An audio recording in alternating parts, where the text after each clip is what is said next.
जी अस्सलाम वालेकुम दोस्तों। तो है जी असी असद भाई पहले भी एक मेल भेजा सी मुल्तान, उन्होंने को एक्सपायर हो गया। तो जोड़ा उस्मान भाई जोड़ा देना सी जनाब, तो उन्होंने सरार करन ते उस्मान भाई रिक्वेस्ट करके जनाब अली तो जोड़ा जोड़ा है मेल फीमेल उन्होंने भेजन लगे असी मुल्तान। यह गड्डी आ गई अड्डे के न्यू सुभान टर्मिनल, ठीक है जी।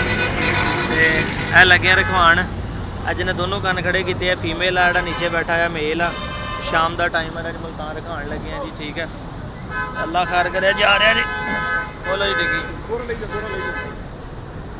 ते अज रखवान लगे जी मुल्तान वाली गड्डी दे विच। यह हाई रूफ आ, ठीक है जी। आ लो थैला विछा लो थले, थैला सीधा करके विछा लो थले। पहले मैं तां लत्तां भी इन्नियां तां कटवा के लियाना कि गड्डी दे विच रखिया आसानी नाल जांदा। एसी वाली हाई रूफ आ, इन्हें मोटरवे जाना हुंदा, अल्लाह खैर करे तो जल्दी पहुँच जाती है। जे इन थले लत्तां लगियां होना जगह तो पिंजरे दे तो फिर वो नहीं होंदा हैगा, कटिया नहीं जाना हैगा।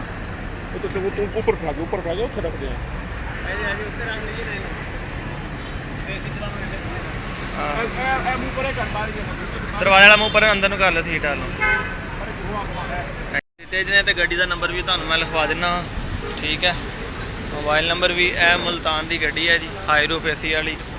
यह नंबर है जी 8151 न्यू सुभान टर्मिनल तो जाती है जनाब, ठीक है। साडा काम तुसीं चैक कर लो, ईमानदारी नाल काम करीदा जनाब। तो भाई ने साडे को 2 बच्चे हो लए ने, पहले भी एक बच्चा लिया सीगा। यह गड्डी का ड्राइवर ने मोबाइल नंबर भी लिखा देने, न्यू सुभान, ठीक है। और स्टेशन के सामने बिल्कुल टर्मिनल है फैसलाबाद। तो चैनल सबसक्राइब करियो, लाइक शेयर कमेंट जरूर करिए, दुआओं याद रखिए। फिर अल्लाह हाफिज़।